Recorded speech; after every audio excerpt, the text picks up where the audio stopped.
ئامارەکان ئەمساڵ 630 کەس یا تۆمەتبار دەستگیرکراون، نزیکەی 250 لەوانە ئالوودەبوون، ئەوانی تر بازرگان و دابشکاری ماددەکەن. لە ئاستێکایە دەڵێن بازرگانیکردن بە مادەی هۆشبەر ئەمساڵ زیادی کردووە، ئەویش بە دیاریکراوی هێنانی ئەم مادەیە بە شێوازی نهێنی و ئێمە لەلایەن تیمەکانمانەوە ئاشکرا دەکرێن و چالاکیەکانیش لامان کاتە چالاکیەکانی دەستگای ئاسایی زیادی کردووە و چڕ بۆتەوە تاوەکو بتوانین ڕێگر بین لە بڵاوبوونی مادەکان و ئەم هەرێم زیاتر بەکارهێنرا وەکو ترانزیت ئەم مادانە لێ گوازراوەتەوە بۆ دەرەوەی هەرێم یاخود بۆ ناو شارەکانی تری عێراق.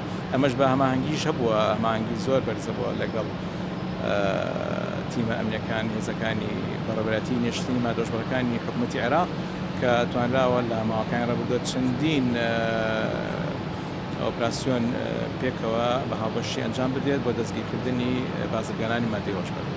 ئەم ساڵ زیاتر لە 2 تۆن مادەی هۆشبەر دەستی بەسەرداگیراوە. تەمەنەکان لە نێوان چەنە بۆ چەندن ئەوانی کە دەستگیر کراون؟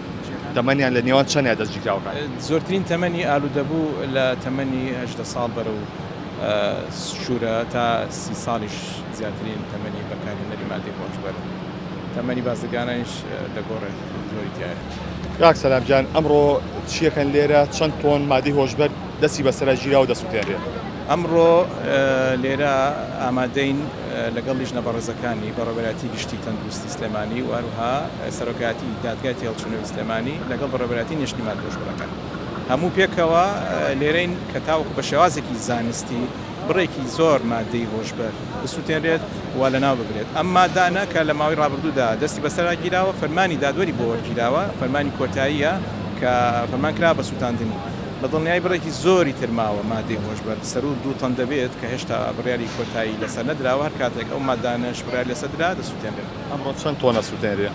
ئەمڕۆ بە تۆن نییە، سەر و نزیکی 200 کیلۆگرامە بێت، بەڵام ئەم مادانە ئاماژەم پێدا ئەم مادانەیە کە بڕیاری کۆتایی بۆ وەرگیراوە.